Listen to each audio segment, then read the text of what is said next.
All right, the last part of section 6.5 deals with solving polynomials that are very tough to factor and where you cannot find a certain method that will always work. Therefore, what you need to do in order to solve these complex or more challenging polynomials is you need to use what's called the rational root theorem. What the rational root theorem says basically is that all possible rational or nice number roots are in the form P divided by Q. Now what is P divided by Q? Well, P is all the factors of the constant term of your polynomial. I'm going to emphasize the constant term. That's the term at the very end. Q is all the factors of the lead coefficient. And what you do is you put those factors in fraction form, and that's going to give you all of the possible solutions. It doesn't tell you what they are, it only tells you the possible ones. Now, if you need to pause the video, go ahead, but otherwise I'm going to show you what that means as far as an example is concerned. Here's a question for you. It says, what are all the possible rational solutions of the polynomial I underlined in blue? Well, if we go back a slide and we check the rational root theorem, it says we need to know all the factors of the constant term and all the factors of the lead coefficient. So, if I go back, I'm going to highlight these in green. First of all, let's talk about the constant term, -6. The first thing that we need to do is list all the factors of P. P is that constant term. So what are the factors of -6? Well, it'd be plus or minus 1, plus or minus 2, plus or minus 3, and plus or minus 6. Those are all the factors of the constant term. Q is the lead coefficient. This number right here, the number out front there, that's Q. Well, what are the factors of the lead coefficient? That would be plus or minus 1 and plus or minus 2. Now I'm going to go back a slide. It says put all those factors in the form P divided by Q, and that will give you all of the possible solutions. So here we go. P divided by Q. I take every one of these numbers divided by every one of the bottom numbers. Well, very simply, the first possible solutions would be 1 divided by 1. So that would give me plus or minus 1. The next one is 2 divided by 1. 2 divided by 1 is plus or minus 2. Then I take the next one, 3 divided by 1, plus or minus 3. Then I take the last one, divided by 1. That would be plus or minus 6. Okay, so now I start the process over. I got to take the next one. So I'm going to do these in blue. Plus or minus 1 divided plus or minus 2 would be plus or minus a half. Plus or minus 2 divided by plus or minus 2. 2 divided by 2 is 1. Well, we already have that one listed. Plus or minus 3 divided by plus or minus 2. That would be plus or minus 3 halves. And then the last one, plus or minus 6 divided by plus or minus 2. 6 divided by 2 is 3, and I already have that one listed.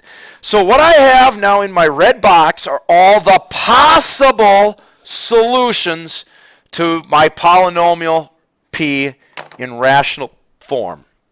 And that's what the rational root theorem says. And as you're going to see, it's going to help us in just a little bit.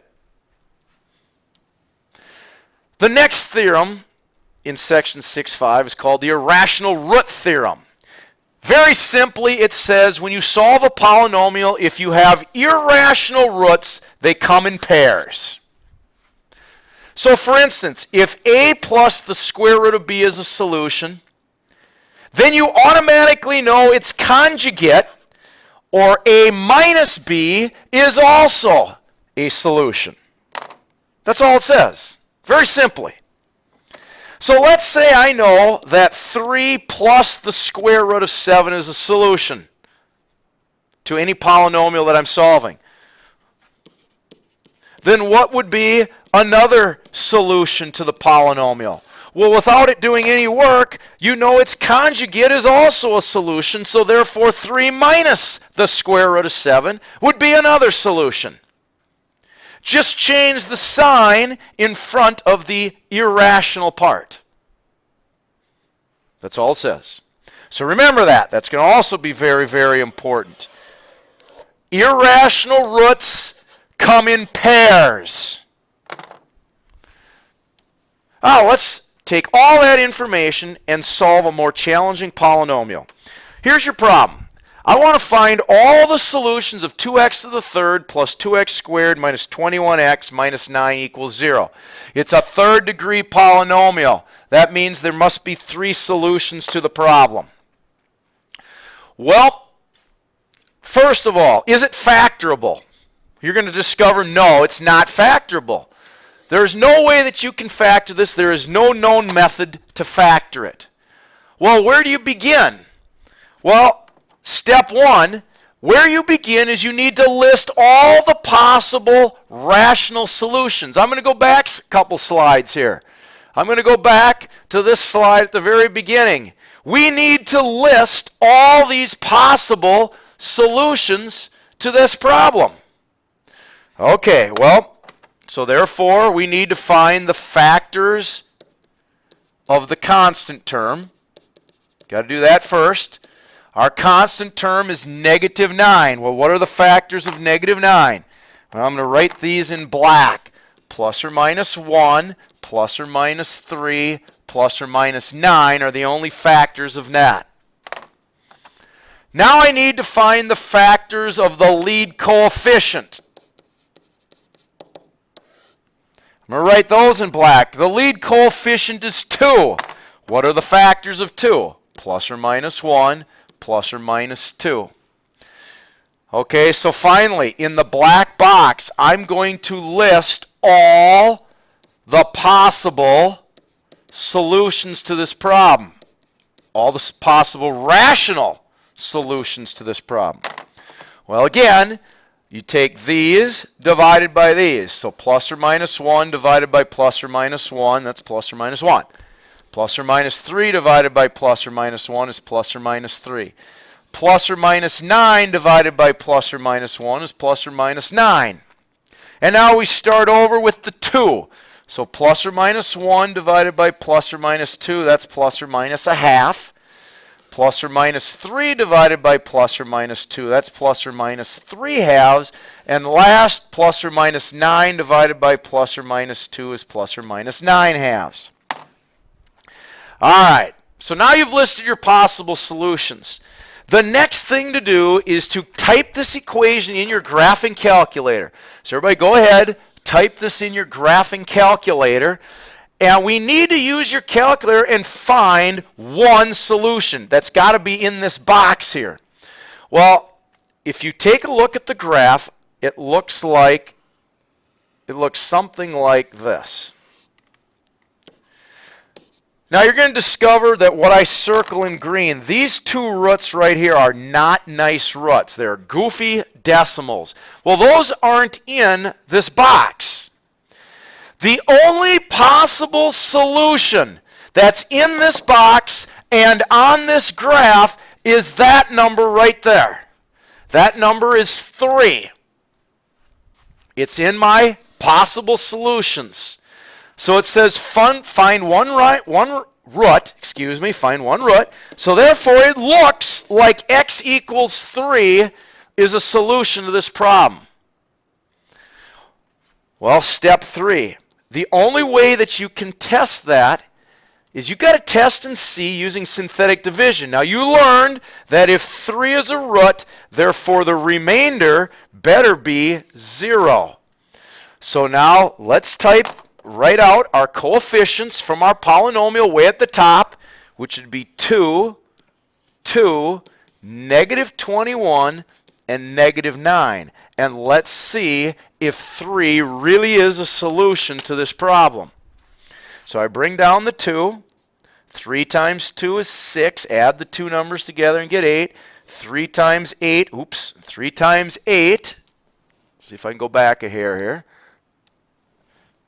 Well, can't, so I'll just leave it. 3 times 8 is 24. Add them together and you get 3. And then 3 times 3 is 9. Add them together. Hey, look at that. Our remainder is 0. So therefore, 3 is one of the factors. And if you recall, the numbers that I'm underlining produce the other factors. So now I'm going to go ahead a slide. Step 4, list all the factors using synthetic division. Well, you just found out that x minus 3 is one of the factors, and the coefficients that are left produce 2x squared plus 8x plus 3. That gives you the other factors to this problem. Now, step 5, you got to continue this process until you can't find any further factors. Well, I'm going to go back a slide. There are no other factors that work because these two numbers right here are going to turn out to be irrational. Therefore, this process that I just did for you, we're done with this process. So, what I'm underlining, is that factorable? No, it's not. It's not factorable, so therefore you cannot factor any further. So therefore your factors to this problem are x minus 3 and 2x squared plus 8x plus 3. Those are your factors. Oh, so finally, find all the solutions. Well, this factor right there, x minus 3, will give you a solution of 3. What I'm underlining in red, since it's not factorable, you have only one way to solve that. Yes, that's right, the quadratic formula. And that's why we studied that first. So I need to put this into the quadratic formula. Well, if you remember, negative b, so that would be negative 8, plus or minus the square root of 8 squared minus 4 times a times c, the whole thing divided by 2 times a. Now I'm going to do this very briefly and shortly since you all know how to do this. This becomes negative 8 plus or minus the square root of 40 divided by 4.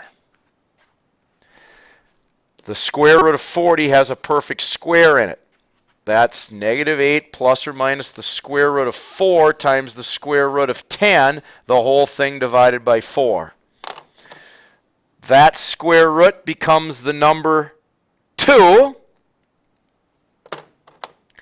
And so therefore I get negative 8 plus or minus the square, plus or minus 2 square roots of 10 divided by 4.